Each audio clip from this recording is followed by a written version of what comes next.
Bubba Wallace was still buckled into his number 23 Toyota when the anger hadn't cooled down yet. Cameras were rolling. Christopher Bell was standing a few feet away.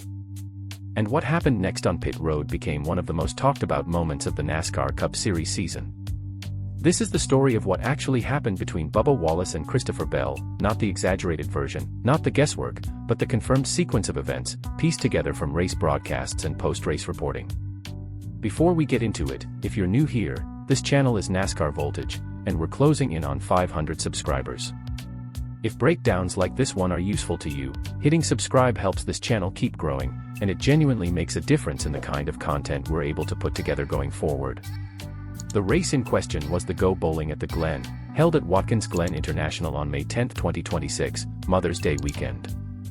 Tensions were running high at Watkins Glen that Sunday, with Wallace and Bell described as being at each other's throats during the race itself. This wasn't a sudden outburst that came out of nowhere.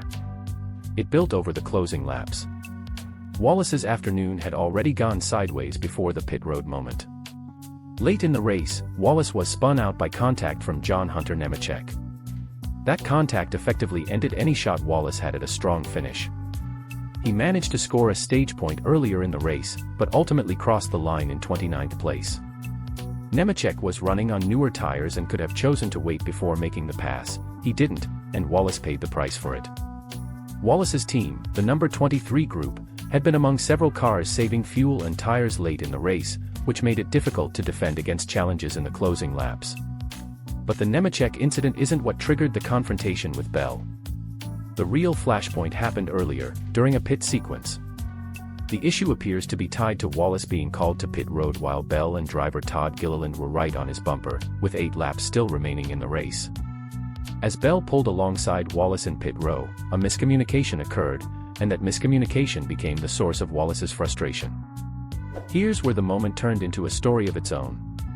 As post-race interviews were getting underway with the race's top finishers, the broadcast on FS1 shifted its attention to pit road. Wallace was visibly animated as he approached Bell, speaking with his hands and pleading his side of what had happened. The exchange was mostly one-sided. Bell, known for his calm demeanor, didn't react much while Wallace pressed his point. What made the moment stretch beyond a quick word and a walk-off was what happened right after. Just as Wallace turned to walk away for the first time, something Bell said brought him right back in for another round. Wallace got back into Bell's face as crew members and technicians from both camps stood by and watched the exchange play out. No punches were thrown. No shoving was involved. But the body language on pit road told its own story, a driver who felt wronged, refusing to let the moment go quietly. To understand why this stung the way it did, you have to know who these two drivers are to each other. Bubba Wallace drives the number 23 for 2311 Racing. Christopher Bell drives for Joe Gibbs Racing. Both organizations field Toyotas, and both are part of the same manufacturer alliance, meaning Wallace and Bell aren't rivals from opposing camps fighting over manufacturer pride.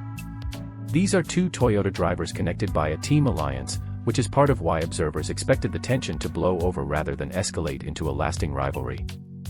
Wallace appeared to speak his piece on pit road, and Bell chimed in with his own response before the moment finally ended. Neither driver's exact words have been confirmed through any official statement or verified recording, and no legitimate source has published a direct quote from either man about what was said in that exchange. What is confirmed is the visual, the animated pleading, the brief walk away, the return, and the calm versus heated contrast that played out in front of both crews and a national broadcast audience. In the aftermath, no NASCAR penalty or disciplinary action against either driver was publicly reported.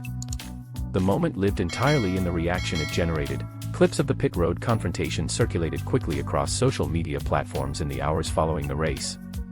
Fans split into camps, some pointing to Wallace's frustration as justified given the late race contact from Nemechek, others noting that Bell's calm response suggested the miscommunication wasn't intentional on his part. On the results sheet, the numbers tell a quieter story than the pit road moment suggested. Wallace finished the race in 29th place, while Bell crossed the line in 21st. Trackhouse Racing's Shane Van Gisbergen won the road race from the pole position that day. For a race that ended with two frustrated competitors squaring off on live television, the actual finishing positions were separated by only a handful of spots, a reminder that the emotional weight of a moment on camera doesn't always match the stakes on the scoreboard. The two drivers didn't have long to let the moment settle either. The following week, both Wallace and Bell were headed to the NASCAR All-Star race at Dover Motor Speedway, meaning any lingering tension would be back on display within days, not weeks. It's worth putting this moment in context of where both drivers stood in their seasons. Wallace has spent stretches of 2026 searching for consistency, and a 29th place finish at Watkins Glen didn't help that search. Bell, meanwhile, has been one of the more consistent frontrunners in the Cup Series garage, a driver whose calm exterior on pit road that day matched a season built on steady, high-level results rather than dramatic swings. What makes this pit road exchange worth revisiting isn't just the confrontation itself, it's what it revealed about two very different competitive temperaments sharing the same manufacturer, the same alliance, and increasingly, the same tight quarters on track. Wallace's frustration was raw and immediate.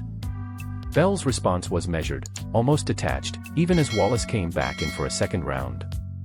That contrast is exactly what made the clip spread the way they did, two teammates in spirit, at odds, in front of the cameras, with the reason behind it tucked into 8 laps of pit road traffic and a miscommunication neither driver fully explained afterward.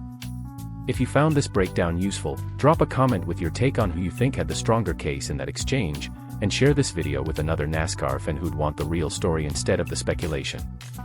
And if you enjoy real NASCAR breakdowns like this, you'll like what's coming next, so make sure you're subscribed to NASCAR Voltage before the next one drops. We're closing in on that 500 subscriber mark, and every subscribe, like, and comment genuinely helps this channel keep bringing you these stories.